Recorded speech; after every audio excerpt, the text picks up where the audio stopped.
예수님의 부활, 특히 몸으로의 부활은 확실하고 그 능력과 효력에 있어서도 강력해서 온 세상 또 온 세대에 그 능력과 효력이 미칩니다. 오늘은 거의 전 세계의 모든 교회들이 부활의 주일로 지키는 날입니다. 그런데 1년의 하루를 부활주일이다, 부활절이다 이렇게 기념하는 것이 새삼스러운 것은 주일이라는 말이 곧 부활절이라고 하는 말과 같은 말이기 때문입니다. 그동안은 모두가 안식일을 지켰습니다. 유대의 절기고 또 제자들도 역시 마찬가지로 안식일을 지키는 사람들이었습니다. 그런데 어느 날부터인가 이들이 따로 모여서 예배하는 날을 바꾸게 됩니다. 그날이 바로 예수님이 부활하신 날입니다. 안식 후 첫날. 우리가 말하는 주의 날, 주일이라고 하는 겁니다. 주의 날이지만 다른 말로는 부활의 날입니다. 그래서 주일을 지킨다는 얘기는 부활의 날을 기념한다는 말입니다. 그런 의미에서 모든 기독교 신자들은 사실상 부활 주일을 매주일 기념하여 지키고 있는 것입니다. 그렇기 때문에 부활 주일 혹은 부활절이라고 해서 특별한 날이라고 기념하는 것이 이상하고 매우 새삼스러운 것입니다. 어쨌든 아주 오래전부터 이렇게 부활주의를 지켜왔습니다. 그래서 이것을 쉽게 그 개념과 또 그 생각들을 바꾸기가 어렵기 때문에 오늘 대다수의 교회들이 이렇게 한 날을 지정하여 부활주일로 기념을 합니다. 그 자체는 크게 문제가 없지만 그러나 주일에 대한 그 의미가 많이 퇴색되어 버리기 때문에 매우 중요한 주일이 그냥 평상적인 일상적인 어떤 날로 사람들에게 인식되고 부활주일과 매주일은 다르다, 그 무게감이 다르다라고 하는 혹여라도 그런 잘못된 생각을 가지는 것이 문제가 되는 것이죠. 어쨌든 이 오늘 본문 속에서 우리는 예수님의 이 부활의 의미를 다시 한번 분명하게 기억하는 것으로 오늘 우리가 부활의 의미를 다시 되새기는 것도 중요한 의미가 될 것입니다. 미국의 유명한 작가 어니스트 헤밍웨이라는 사람은 스페인 내전을 소재로 해서 누구를 위하여 종을 울리나 라는 제목의 책을 썼습니다. 여기서 종은 사람이 죽으면 치는 종을 말합니다. 그 당시에는 사람이 죽으면 교회에 종을 쳤습니다. 바로 그런 의미인데, 그런데 이 헤밍웨이가 이 소설을 쓰기보다 200여 년 전에 살았던 역시 시인이고 성공회의 사제였던 존 던이라는 사람이 위급한 때의 기도문이라는 시를 썼습니다. 시집인데 이 시집 안에 들어있는 문구를 이 헤밍웨이가 200년 후에 차용한 것입니다. 존 던은 그 자신이 죽음의 위기를 극복한 사람입니다. 그래서 죽음을 깊이 묵상했고 또 죽음과 관련된 이 시들을 쓴 것입니다. 이 시집 안에는 누구를 위하여 종을 울리나 혹은 병자를 위한 기도문인 인간은 섬이 아니다 라는 유명한 문구들이 들어있습니다. 존 던이 이 기도문을 쓴 것은 그 자신이 죽음 앞까지 다가갔다가 겨우 살아남았을 때 쓴 것입니다. 이 기도문의 한 대목에서 이렇게 표현했습니다. 죽음아, 뽐내지 마라. 어떤 이들은 너를 강하고 두렵다고 했지만 너는 그렇지 못하나니 한숨 자고 나면 우리는 영원히 깨어나 더 이상 죽음은 없으리라. 죽음아 네가 죽으리라. 죽음아 네가 죽으리라. 이 말은 오늘 본문에서 바울 사도가 한 말과 매우 흡사합니다. 사망아 너의 승리가 어디 있느냐? 사망아 내가 쏘는 것이 어디 있느냐? 사망아 내가 쏘는 것이 어디 있느냐? 이 말은 사망아 너는 이제 죽었다 그런 뜻입니다. 너의 능력은 상실되었다. 존 던이 표현한 것처럼 죽음아 너는 죽었다. 이런 의미입니다. 예수 그리스도의 부활과 더불어 더 이상 죽음이 인간에게 두려운 존재가 될 수 없게 되었다는 선언입니다. 사망을 향해서 사망 선고를 내리는 그런 의미의 말씀입니다. 사탄에게 가장 강력한 무기였던 사망은 더 이상 신앙의 걸림돌이 아니라 오히려 부활을 위한 디딤돌이 된 것입니다. 적어도 그리스도 안에 있는 신자들. 예수님의 부활은 그야말로 해밍웨이의 또 다른 소설 제목처럼 무기여 자리거라가 된 셈인 것입니다. 소설의 내용과는 별개로 그 제목 자체만 놓고 보면 사탄을 향하여서 너의 무기는 이제 아무 의미 없다. 무기여 자리거라. 이런 의미가 바로 사망아 네가 쏘는 것이 어디 있느냐? 사망아 너는 죽었다. 사탄아 너의 무기는 무용지물이 되었다. 그런 의미입니다. 예수 그리스도의 부활하심으로 모든 사람에게 멸망의 관문이었던 죽음이 이제 예수 그리스도를 믿는 신자에게는 새로운 삶을 위한 탈피가 된 것입니다. 멸망의 관문이 새로운 삶의 관문이 된 것입니다. 여명, 즉 해가 뜨기 바로 직전에 서서히 이제 하루가 밝아오는 그때, 그 여명 직전이 가장 어둠이 깊다라고 말합니다. 로마 황제였던 디오클레티아누스의 치하가 그러했습니다.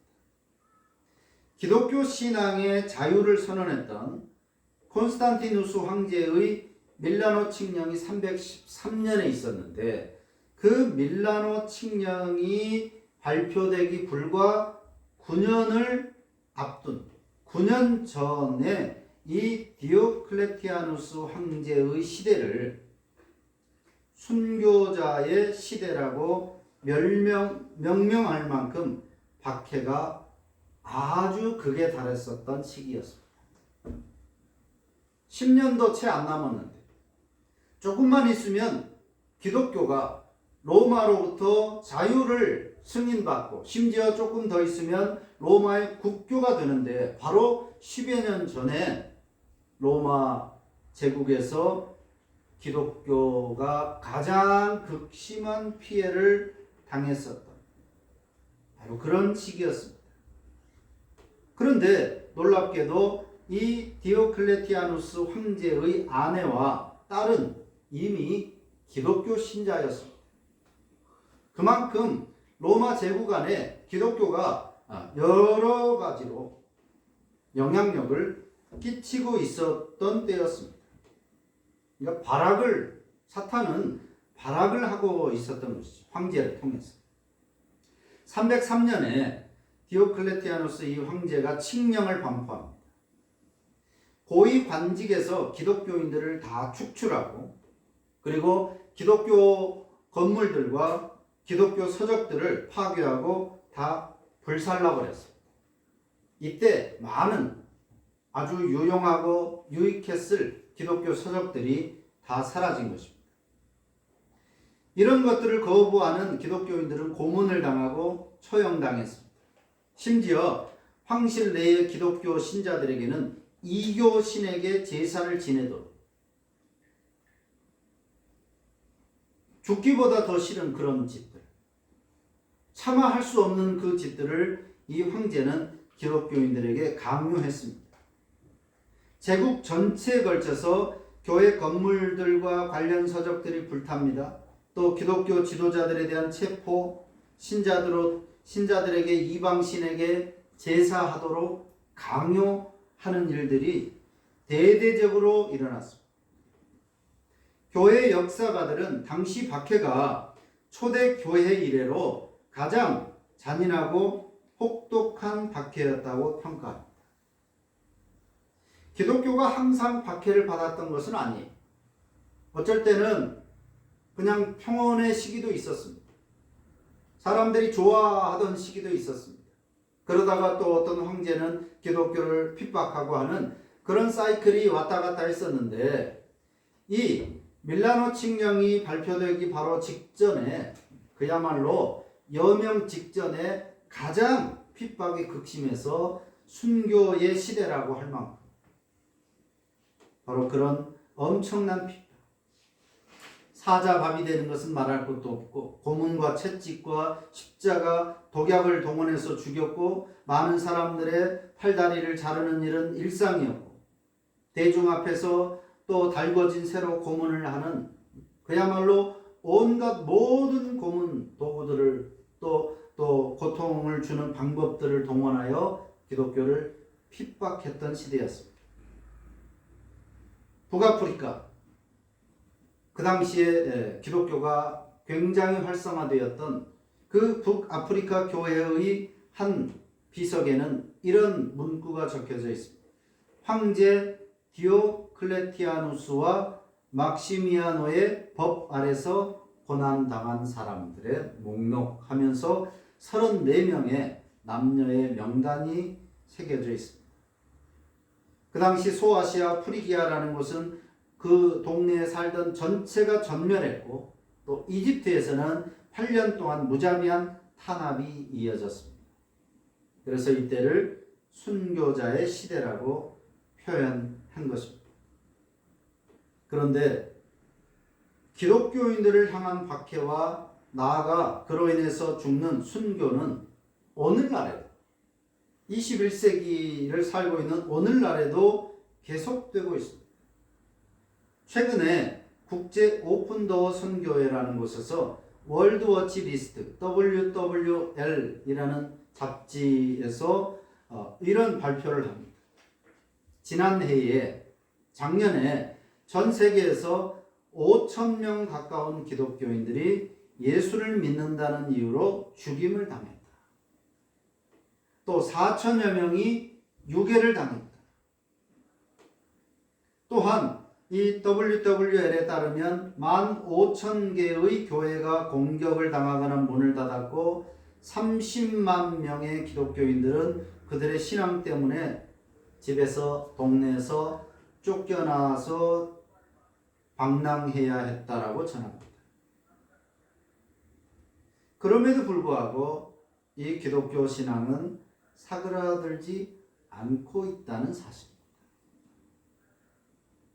예수 그리스도가 부활하심으로 교회가 세워지고, 또 그 교회와 신자들이 세계 곳곳으로 흩어지고, 그 역사의 과정에서 헤아릴 수 없는 많은 사람들이 그로 인해서 죽임을 당하고 핍박을 당했으며, 지금도 21세기를 사는 오늘 이 시대에도 역시 예수 그리스도의 십자가와 부활을 믿는다는 이유로 수많은 사람들이 죽거나 그로 인해서 극심한 피해와 손해와 고통을 당하고 있음에도 불구하고 기독교 신앙은 결코 사그라들지 않고 있다는 것입니다.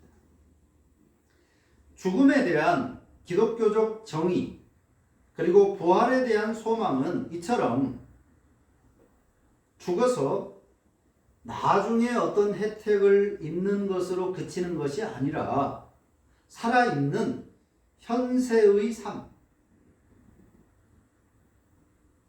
인터넷이 이토록 발달했고 전 세계가 거의 일일 생활권에 놓여 있는 오늘 이 시대를 살아가고 있는데, 오늘 이 시대의 삶에도 죽어서가 아니라 이 시대에도 지대한 영향을 미친다라고 하는 것입니다. 순교의 위기나 혹은 박해의 근처에도 미치지 못하지만 대부분이 여전히 신자로 이 땅에 살아가면 이래저래 치이면서 힘겨울 때가 많이 있습니다. 그럼에도 신앙을, 그 기독교 신앙, 부활의 신앙을 고수하려고 하는 것은 한 번 사는 인생이기 때문에 최대한 즐기고 누리며 흥청거리며 살자주의가 아니라 한 번 살기 때문에, 이 땅에서 한 번 살기 때문에 더 가치 있고 고귀하게 살아내려고 하는 것입니다. 신자에게 있어서 이 땅의 삶이 전부이거나 또 죽음이 끝이 아니라는 믿음이 있기 때문에 그 신앙을 고수하는 것입니다. 고통과 피해와 손해에도 불구하고 신자에게 죽음은 죽음을 위한 죽음인 것입니다. 사망을 쏘는 사망인 것입니다. 다시 태어나 곧 부활을 위한 준비 단계인 죽음인 것입니다. 그리스도를 믿는 신자에게 있어서 이 죽음에 대한 정의는 전혀 달라졌습니다. 새로운 삶을 위한 준비 단계라는 거죠. 기독교인에 있어서 죽음은 사탄의 무기인 죽음을 죽이는 죽음입니다. 사망을 쏘는 사망이라는 것입니다. 부활하신 그리스도를 믿는 우리 신자의 부활 소망은 어떤 사람들이 기독교인임내 하는 어떤 사람들처럼 그럴 수도 있지 않을까? 부활할 수도 있지 않을까? 혹은 그랬으면 좋겠다.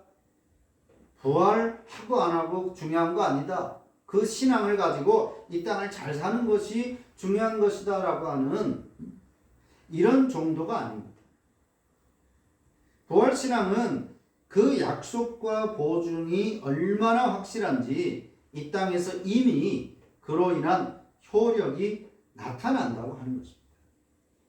대명천지 21세기 오늘날에도 이 신앙 때문에 죽고 핍박당하고 집에서 쫓겨나고 가족들로부터 외면당할 수도 있지만 그럼에도 불구하고 그들의 삶을 그렇게 변화시킬 수 있는 그 효력과 능력이 부활신앙을 가진 자에게 여전히 나타나고 있습니다.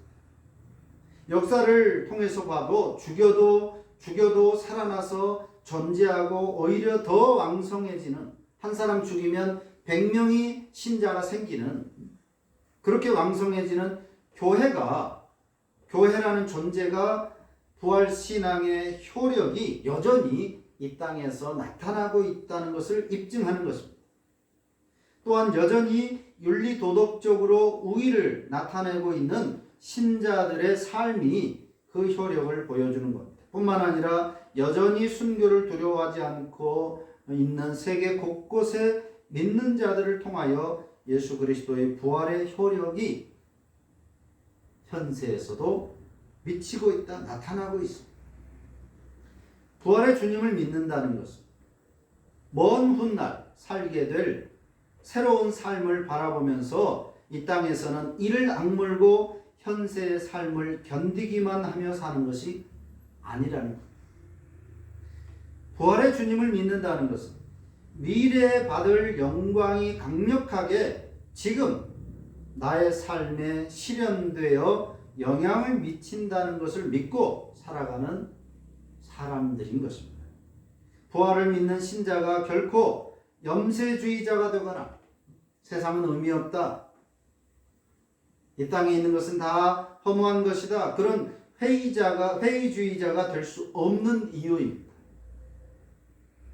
그저 죽어서 나중 그 영광만 생각하면서 이 땅은 무의미한 것처럼 그렇게 살아갈 수 없는 이유가 지금 살아있는 이 땅에서도 부활신앙의 효력이 나타나기 때문에, 아울러서 현세에 천년 만년 살 것처럼 이 땅의 부귀와 영화에 몰두하여 살아가지 않는 이유이기도 합니다.